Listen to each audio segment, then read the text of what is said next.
Amy Lunardi, welcome back to this part 2 of 20 ways buying a property is like online dating.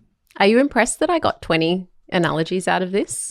I am, and not only that, the order in which you put them in. So I didn't actually do that on purpose. But they seem to just flow naturally. they Maybe it's the way your been. brain was thinking. It's like, oh yeah, then this and this and this. If you haven't already tuned in for number 1, definitely go back and check out episode number 1 where we covered the first 10. You don't need to have remembered them for this one. It's all a bit of fun and really interesting, but we're going to go through the next 10. No, I thought that was really, I thought 20 was a lot, but now that I see it, I'm like, maybe there are more. I'm sure there are more, and I'm sure I'll think of more after this. Yeah. It's like I've got this 100 things to look out for at a property inspection checklist, because I started writing the checklist and I got to 20 and I was like, oh, I've easily got more. Yeah. I got to 50, I got to 70 and I was like, I'm at 70. Surely I can get to 100. Yeah. And I got to 100. Yeah.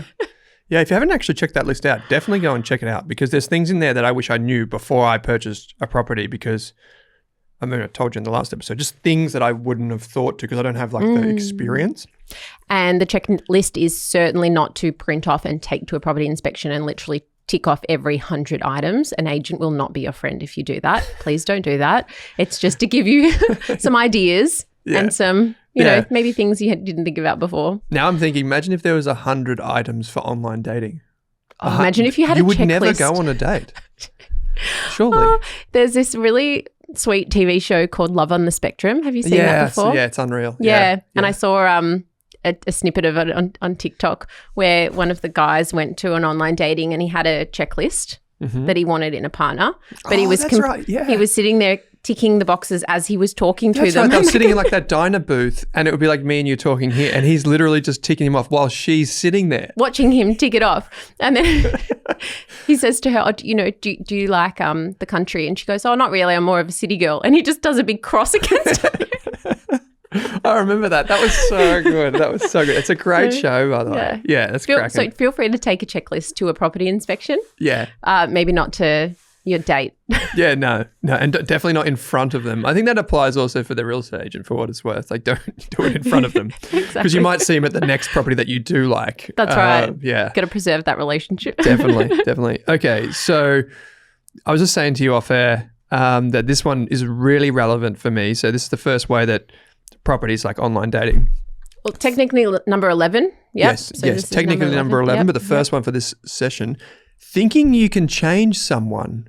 I just think that is so good, because it's exactly what I fell into. Yeah. So tell me, when you bought your property, what was the agent telling you? What did you feel like you could change? This is a really interesting thing, right? So we actually we live in an area where some of my family grew up, right? And so multiple people in my community are real estate agents that are also family or like distant family. Right. So distant family member was the one doing the inspection. So he didn't sign off on the transaction, but he was part of the firm that did it. So he took me through and he was like, you know what? Yeah, it's not that good, but you could put a servery here.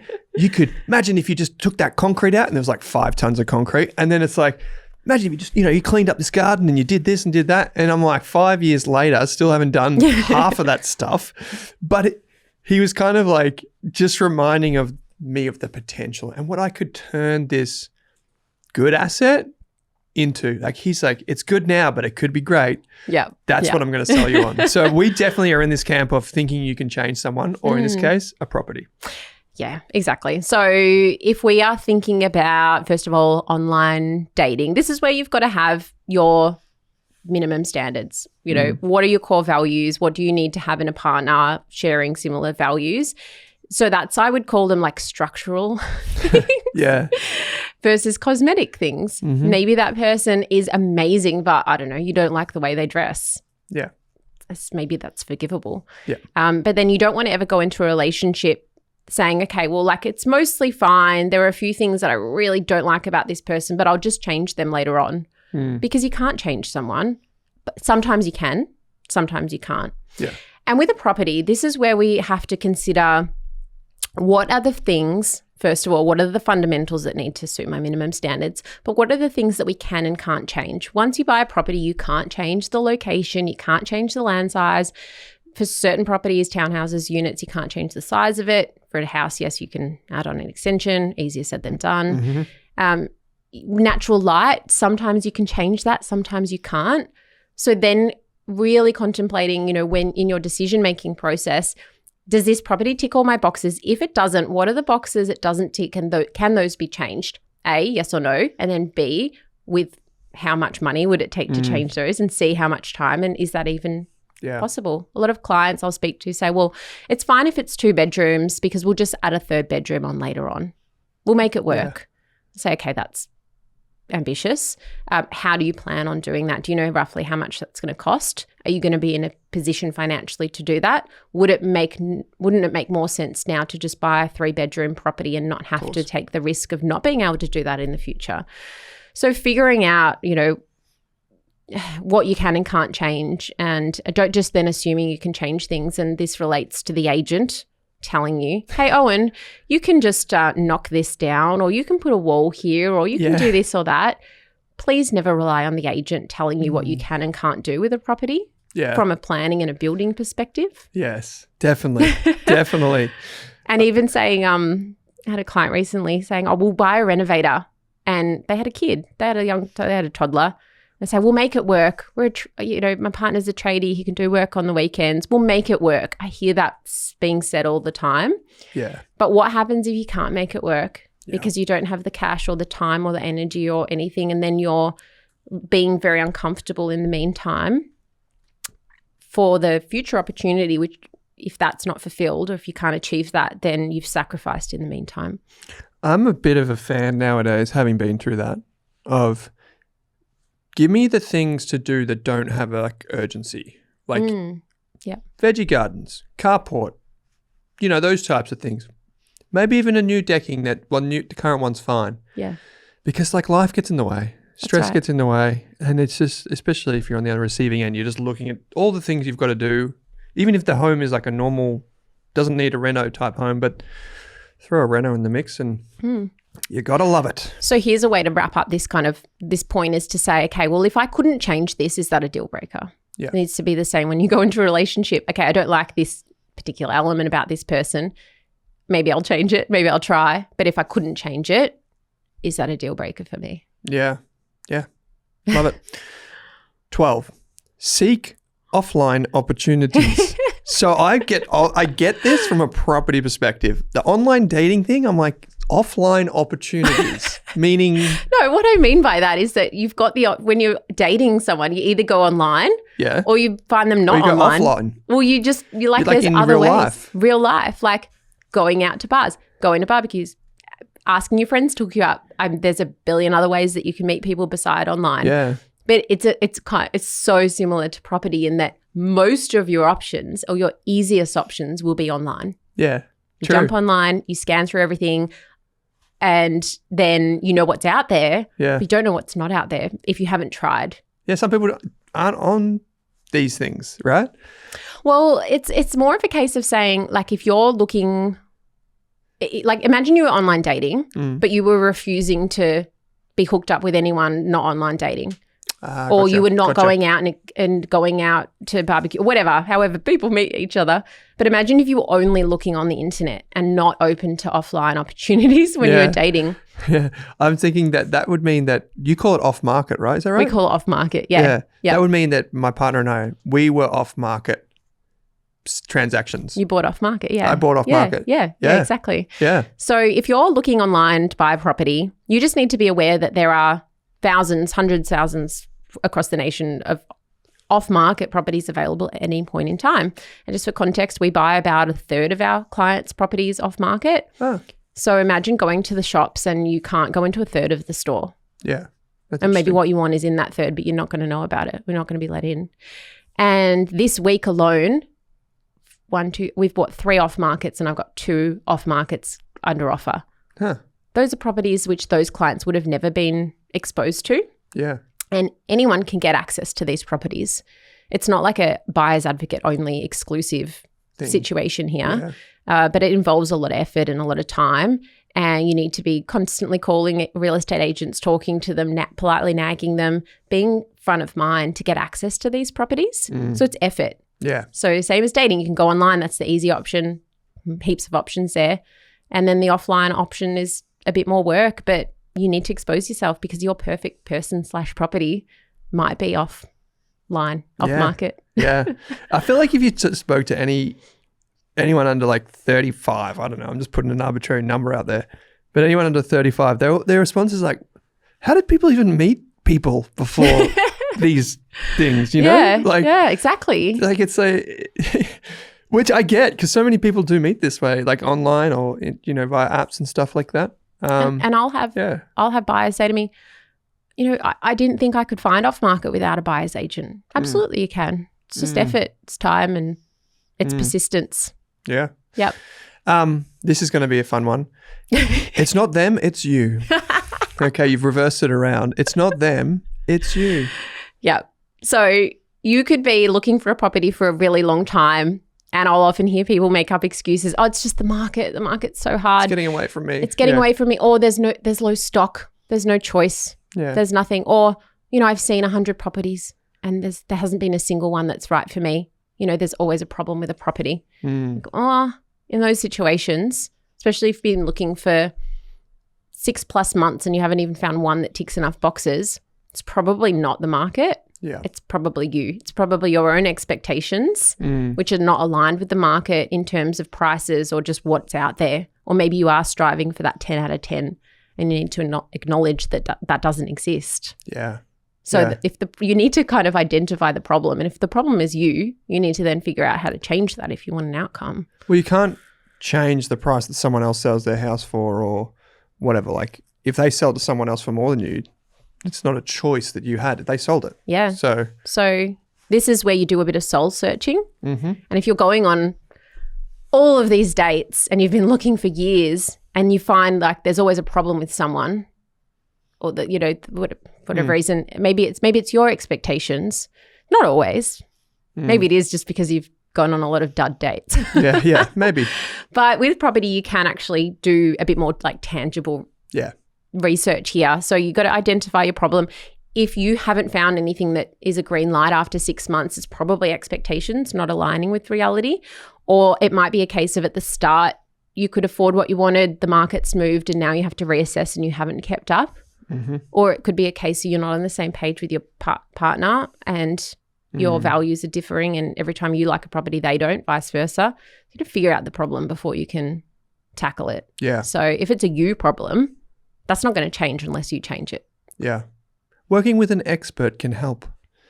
That's what they say, you know? I thought you were going to introduce that as a new number at the next dot point. That's actually one I didn't think of. No, but it is. Are there dating experts? I don't know. Well, yeah, there's like a buyer's advocate for dating. Psychologists and, you know, people that help you untangle the inner you kind of thing. All right, we're going to have that as a bonus point here, which I didn't think Working of. with an expert. Seek professional help if you really need it. That's for the extreme ones out there. Okay, number 14, your parents and friends don't always know what's best for you. Yes. Chris does talk about this a lot for what it's worth. Yeah. In some cases they do.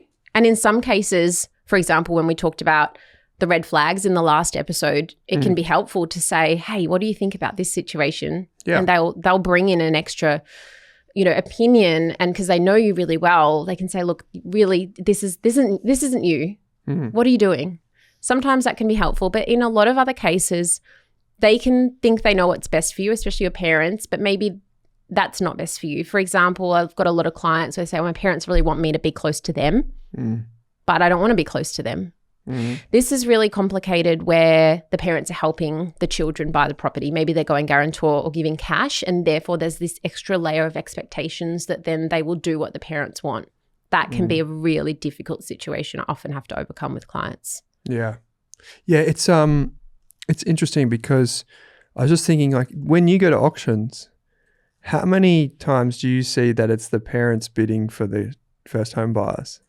It definitely happens. Yeah. It definitely happens. Or the parents will be standing with them and they'll get to their limit and the parents will just lean over and say, oh, just put another 5, another 10, keep going. Yeah. Yeah, there's always those influences, even if they're like the small ones, or we would just rely on those people around us, right? Yeah, and I've had clients that say to me, I can go higher with my budget if my parents gave me this cash, which they've offered, but I actually don't want to because I don't want conditions to come with that. Yeah, that's fair. Yeah. That's totally fair. So, and then this is also really relevant when you are considering who to utilize as your sounding board when you're buying a property. Who are you going to go to say, have that third party to chat about if you don't have a partner or if you don't have a buyer's agent, just to bounce ideas off. And that might be your parents if they are, the type of person that are going to give you impartial advice. But if they're layering their own personal projections onto you, maybe they're not the right person to speak to. This is the same with friends. Sometimes you've got to understand where they're coming from. They don't necessarily know what you're trying to achieve. They will give you advice based on their situation. And this is even more important where you're going on the internet seeking validation or opinions of other people, going onto Reddit or property forums and saying, hey guys, what do you think about this? I lurk in these forums and quite often just for fun, and I see terrible advice in there. Yeah. Because they're strangers. Yeah, and then they have one perspective. I think that's very different. You get, with a professional, you get consistency, right? So at least for the most part. So that makes a lot of sense. Yeah, it's like asking your friend who's been married for 20 years for dating advice. Sometimes you just don't need to take the advice. Yeah. And then your parents might say, we won't only want you to date this certain type of person because that's what's going to be best for you. They don't necessarily know what's best for you. Yeah, exactly. Okay. This is going to sound funny, I reckon, this one. Taking time to get over it. Do you kind of get what I'm going to say here? I feel like you're saying here that in a relationship context, it's it didn't work, move on. Yeah. And then in a property sense, it's you didn't get it, you lost at auction, who cares, move on, find the next one. Correct. Exactly right. So a lot of the time, someone will miss out on a property. Maybe they've gone to auction and they've been defeated or they've been mucked around by a real estate agent. Something's just not gone right and they're just really upset about it or just feeling really emotional or just feeling frustrated. And then they take a break, which is fine. If you need to take a break, take a break. But the problem is if you start taking breaks, it can then really stretch out in terms of time and you can miss out on things. And I've had a lot of clients where I've said, well, you've told me you want this. There was a property that sold 3 weeks ago. Why didn't you look at that one? Oh, I didn't see that one. I wasn't really looking at that point in time. I was taking a break. Again, fine if you want to take a break and if you're dating and you need time to recover and focus on yourself, that's fine. But with property, I don't think you should do that if you can avoid it. Because, you miss out on properties, you can get behind in the market, you lose momentum. And again, the longer it takes, the more exhausting it's going to be. Yeah, and also during some periods, there's more auctions, there's more this, there's more that, right? Yeah. And so you don't want to be completely out of the market for those. Take a break over Christmas. Yeah, there's nothing to buy around Christmas. Yeah, that's pretty normal. New Year's, Although my biggest bargains have been mid-December. Oh, really? Over the years, absolutely. All buyers check out around December and there's still often vendors who have left it too late or are very motivated to sell at that point in time. Upgraders or something that need to sell or whatever. Interesting. But that means don't wait for December. I'm waiting for December. That's for all your online daters out there. Yeah, okay. Speaking of, settling out of desperation. This makes sense. And then you've got in small font here in the notes, all of your friends are getting married. Yeah. All your friends are getting married, they're having kids, you're still single, you're over it, you're dating, you find someone, you're like, they're good enough. Yeah. They're fine. Just settle. Yeah. You don't want to do that. I mean, you can always break up. Yeah, you can always break up, but then you've taken time. What's your opportunity cost there? You've taken time. You're taking yourself out of the market for a little bit. Yep. And same with property. You can go and sell that property in the future, but that's cost you money buying and selling and then taking you away from buying something else. So it is a case of getting to the point where if you're frustrated and exhausted, don't then just give up and buy something for the sake of it if it's not right. It's better to not buy anything at all in that instance. Plenty of clients I've had over the years come to me and they say, I'm just over it. Just want to buy something. So well, no, let's just reset that mentality for a moment. And I had a friend who had the same thing. She was only looking for 6 months. And I said to her, that's not that long for doing it by yourself. She ended up buying an apartment in Elwood when she really wanted to live in the north, but she kept missing out in the north. And then she rented it out after 6 months. She didn't want to live in Elwood. This is a random question for you. Is when people come to see you as a buyer's agent, is there a big proportion of your clients that have tried and they've got to this point of like, I can't, it's just not working. I need some help. You know what I mean? Like you get to the point of quote unquote desperation and you're like, I know I need a house. I can't do it. It's taking too much out of me. I don't have time, blah, blah, blah.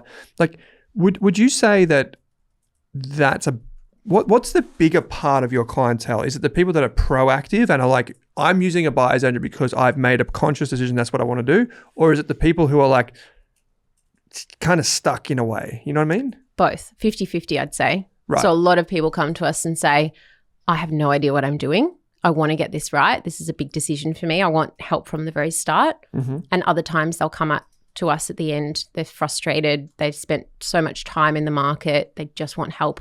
And they've already gone through the experience doing it themselves. Or they'll say, I'll try it myself and I'll use a buyer's agent after X amount of months if I really need help. Yeah. Okay. But this whole desperation thing too is really, I think, important for first home buyers because there is this saying, just get on the market, get on the property ladder. Yeah.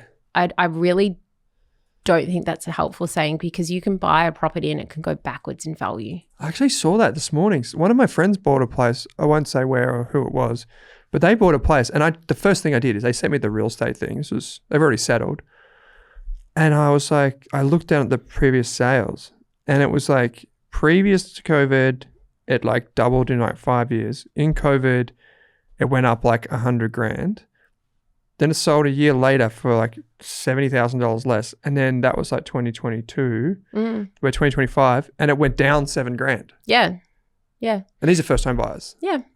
Yep. So there's plenty of properties that go backwards in value, and that could be because of the property itself. Just maybe it was a brand new, just as a very broad example, it was a brand new apartment. Someone bought it off the plan, and then 10 years later, it's worth less than what they paid. That's not uncommon at all. And sometimes it could be the property itself, and other times it could be the market. For example, you bought in 2021, it was a very hot market, especially here in Melbourne. Even if you sold 1 year, 2 years, 3 years later, your property's gone backwards in value. It's out of your control. Yeah. So, and I saw this really great, I don't know if it was a reel or a TikTok recently where someone was talking about the property ladder and saying, well, what if you get on the ladder, but then the rungs between the ladder keep broadening? Yeah. So even though you're on the ladder, you can't climb to that next step because the property you want to achieve as your next step is getting further away from you, either because it's a more expensive property that's growing more or your property is declining in value. Which would happen a lot if you don't buy a quality asset. Yeah, exactly. Okay. I thought that was a great. Yeah, it's a good one. Yeah. Next one, don't swipe right too fast. Is swipe right, does that mean yes? I don't know if it's right or left. I don't know. Does anyone? I don't think anyone in the room would know necessarily. Okay, so then don't swipe no too fast. That's what we're trying to say. Don't swipe to no. Don't swipe no too fast. So, okay. Remember when we were all... So it's like kind of like, don't just write it off based on the one real estate photo that you see. Exactly. Go and have a look. If it's like got all the other bits, like explore it a little. Yeah. And I remember when all of my friends were online dating and we'd always jump on to each other's apps and be like swiping through people. Yeah. And they'd be like, no, stop. What if you swipe on someone that I want to see? It was just a bit of a game. Yeah. But if you're, swiping through someone and maybe you're only looking at their age or their location or their photos and you're not looking a bit deeper, maybe you'll swipe too quickly and you won't see that one that you should see. This is why you've just got to really take the time in when you're searching realestate.com.au to be critical about each of the listings. Make sure you're looking all the time. You're not just missing out because you had a few weeks off. But then going through the listing and you might be like, oh, this doesn't look very nice. Like the interior there's terrible photos, for example, or there's no floor plan. And instead of saying, oh, there's no floor plan, that's a problem. Well, maybe the agent forgot to put a floor plan up. Yeah. So not discounting things so it's too not a red quickly. flag. It's probably more like an amber flag. It's like the orange one, Well, this could just be a lazy agent. That's no flag. That's no just, flag. Yeah. No flag. Lazy agent. Or maybe they haven't, I've seen plenty of listings where like they haven't put the address on or they've put their address on, but then that doesn't come up on Google Maps because they've made a mistake about the suburb. There's so many ones which I send to a client and they say, I didn't see that one. Like, did you either just not put the right filters in or maybe you just discounted it for XYZ reason. You should never put too many filters on when you're searching on realestate.com.au. You know, there's you can tick apartment or house or townhouse. Never do those because the agents will sometimes categorize things differently. So you say don't use those. Don't use those. No. Don't use the townhouse. And what was the other one? Houses. Unit, apartment. Don't use the just say you're looking for off-street parking. Don't use that box because a lot of agents forget to put that in. Like the output is only as good as the input, and we're relying on agents or their admin team to do that. So really the only filters I use when I'm searching is price, and I go below and above the price range I'm looking at just to capture everything. And I do locations. That's it. I don't even do bedrooms sometimes because sometimes agents will either overcount or undercount bedrooms. Interesting. How are we going to relate that back to online dating? I think it's just a case of saying, well, what if that person, you know, they haven't taken great photos? Yeah, no. I this is interesting because like, so you know how you get those occasional misses on the real estate websites and stuff where I had one of these recently where I was looking at this block. I don't want to give it away just in case it stays on the market long enough for me to save up money. But it was a cult house, all right? It was an ex-cult house. An ex-cult house? Yeah, it's like cult. Okay. Right? How do you know this? I don't want to give it away because it's for sale still. And if I have money in the next year. Once you've said this on the now everyone's going to be searching for it. It is like an internationally famous cult. Okay. And this house is not on the major website. It's on the local listing website. I think because they know that if it goes on the national ones, right? There'll be news articles about it. Yeah. Yeah. And so anyway, I was looking at it because I drove past it. I'm like, oh, okay, cool. I would probably buy that. My partner was like, hell no, we're not moving in there. And I'm like, yeah. Where else do you get something like this? But I went into the description and stuff and it was clear. And the photos, it was clear, so clear that they'd been completely sloppy with this. Yeah. Right? Yep. And that was like, maybe I'm trying to relate this to online dating. It was like, they didn't take any attention. There was no attention to detail at all. Like they hadn't brushed their hair. They were brutal. Yeah. Like it was not good. Like update your photo. You know what I'm saying? So I was looking at it. I was like, that's actually perfect because everyone else would see this and be like, no, thanks. Yeah. You know? Yep. Maybe it's a quirk of my personality. I don't do online dating for what it's worth. But I was like, maybe that is actually an advantage for me because people do see that stuff and they're like so put off by it. That's common when I see listings online and haven't put any internal photos, and then a lot of people assume because it's derelict inside. Yeah. But sometimes it's because either the agent couldn't get in, maybe the tenant was blocking access, or for whatever reason the agents put it up and said they're going to do photos in a week or whatever. We can get in beforehand and it's great. So don't discount something if just for the sake of it not a great listing online. Yeah. Everyone will have an opinion. Everyone will have an opinion. But then we talked about with your parents, and they don't always know what's best. So some of the opinions, this is the tricky thing. Sometimes you got to listen to the opinions. Sometimes you do. You got to figure out whose opinions you're going to listen to. With property, everyone loves talking about property. So even if you don't have friends or family helping you, you're going to be probably influenced in another way, maybe by the media. And you might read a news article and that then influences your decision making.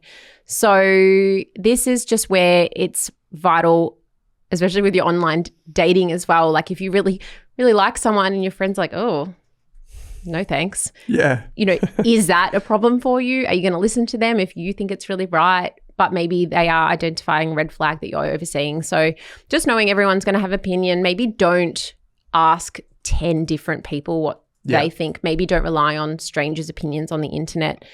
I see quite often, even on Reddit, someone saying, oh, I want to put an offer in on this property. What should I do? And I see all these people saying, just lowball them. Yeah. You know, just put in one offer and then say deadline by 5 o'clock. Terrible advice, Owen. I see it all the time. But I think especially with the media as well, and just for context, like I'll have a journalist call me and ask me for a quote. Whatever I say, they will write. Yeah. So I could say anything. I could say, oh, the market's about to crash 30%. They would love that. I don't know if they'll write that, but they'll write what I say. That doesn't mean what I'm saying is right, but that could influence someone making a decision. Yeah, I'd love it if you said that. Maybe I should be You more know of what a I was doing that? fearmonger, and I'll get more journalists calling. Niche thing. This is a bit of very niche piece of advice, but this could apply in many different ways. That's why I always put it in an email. I never say things over the phone. Because I don't know what I said 10 minutes ago. You don't want to be misinterpreted as well, misquoted. I did have one journalist one year misquote me, and they just didn't include the word not, and therefore it was the opposite of what I was trying to say. Yeah, but even if anyone listening to this, property settlements, property negotiation, the more you can get in writing, the clearer your thoughts will be and the clearer that their responses should be to you. Yeah, and the issue is with property is that, just say you are discussing this with a lot of people, the more opinions you get, and they're all going to be different, it's just going to confuse you more. Yeah. Yeah, pick and choose. Pick and choose. And rely on your own research first. Do all of your due diligence first and then get other opinions. Yeah. We had someone, actually, this is going back a little while ago, and the actual moral of this story won't probably fly with my point, but we had someone a little while ago who went to their parents for advice on saving for a first home, and their parents said, just put it all in crypto.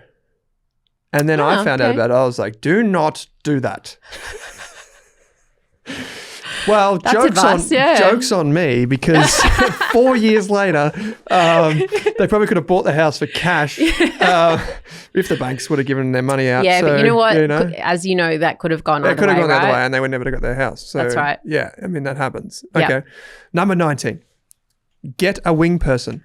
So here's the point we actually talked about earlier, because I forgot I put this one in there, and we already talked about earlier the bonus one, which was to get professional help. This is what I was referring to. Yeah. I was like, this could be like a friend that you trust to go along with you to give you a second opinion or something like that. Or if you have a buyer's agent, So this is getting a wing person. So I've actually heard about the word wing person a lot with online dating, but I don't really know what people mean by that. Do you know?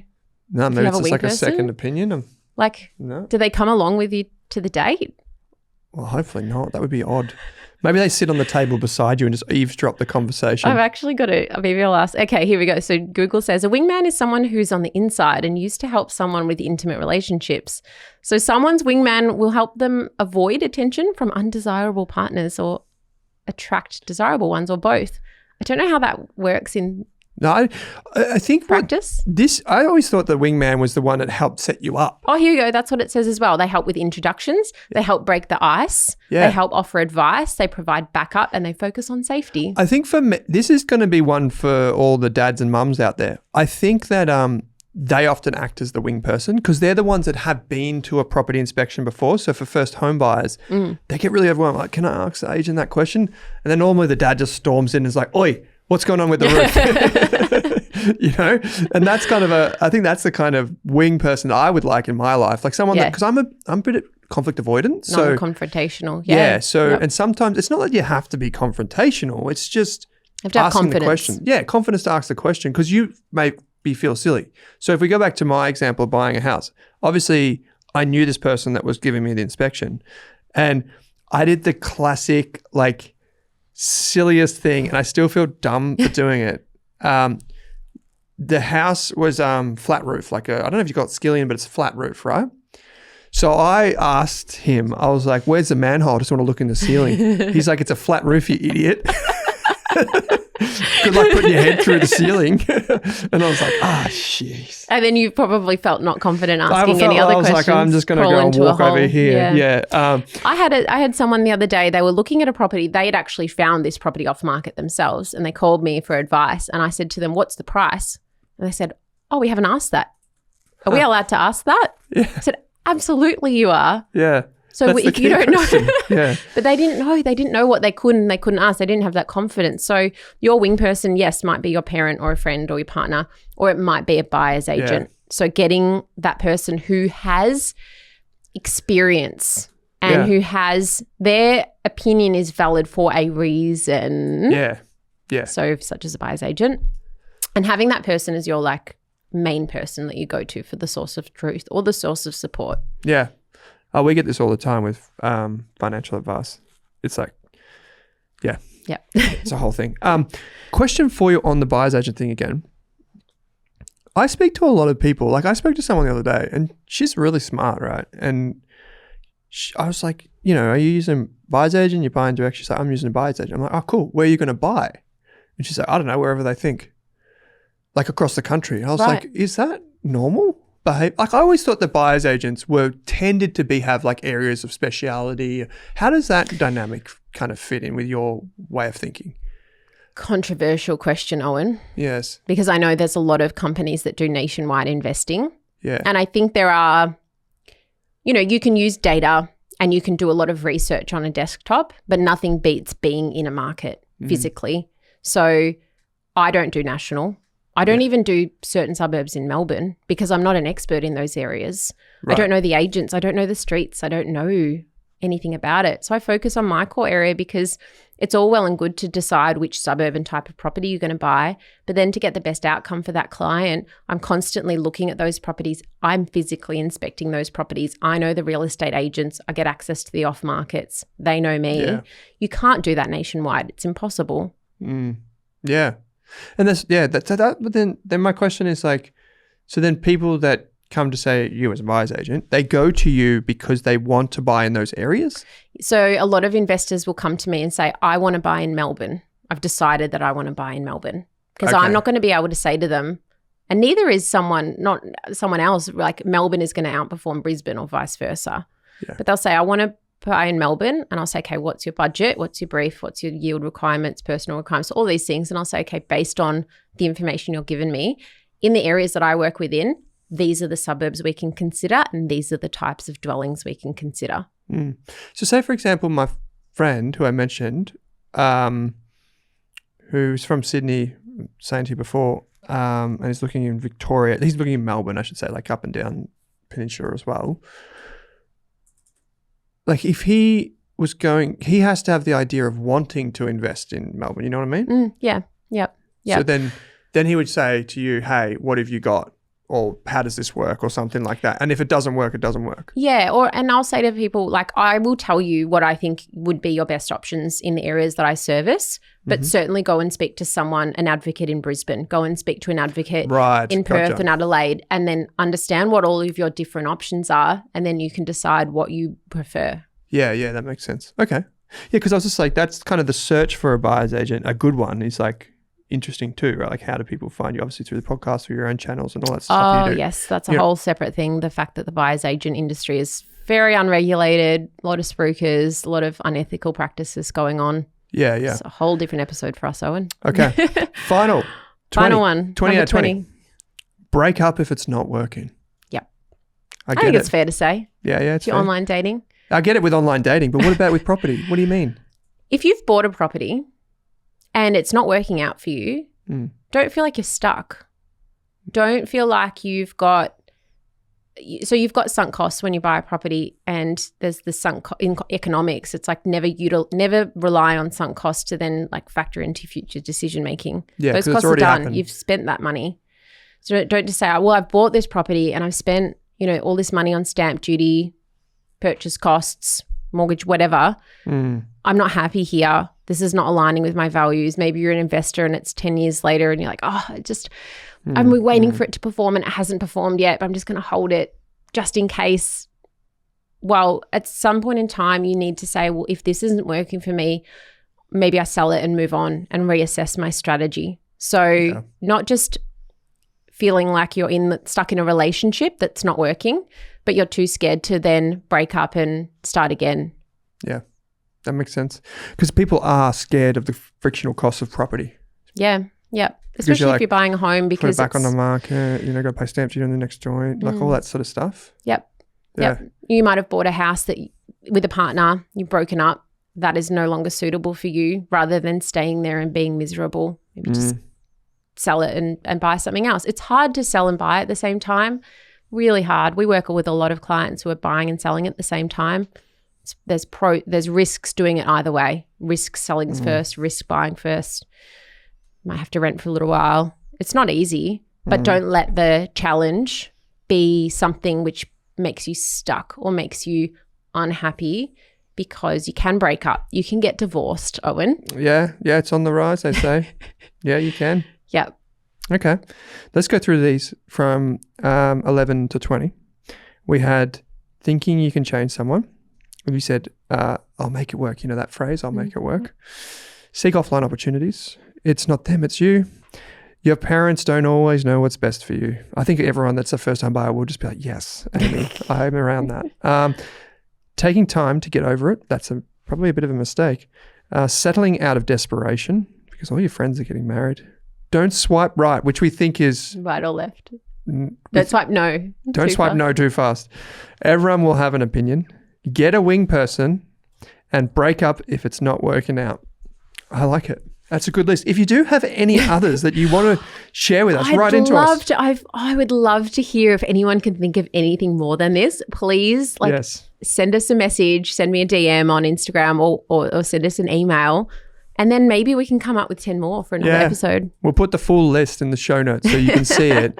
And if you can think of any others, we would love to hear from you. So that's great. Now, Amy, if people do want to get in touch with you, if they're looking to invest or buy in Melbourne, first-time buyers, investors, whatever, what's the best way for them to get in contact? amylunardi.com.au. There's several ways to then contact me via that website. Cool. I'll put the link in. Yep. Okay, have a chat. Amy, this is always fun, but today was especially fun. So that was a fun episode. I really appreciate you taking the time to join me. Thanks, Owen. See you next time. Thanks for watching this episode of the podcast. If you want to hear more from us, you can get daily videos and podcasts on Rask's YouTube channel, or if you want to enroll in a free course on investing, property, business, money, you name it, you can join over 34,000 other students and enroll in a free course on the Rask website. Simply head to www.rask.com.au and follow the prompts. Thanks for watching this Rask podcast.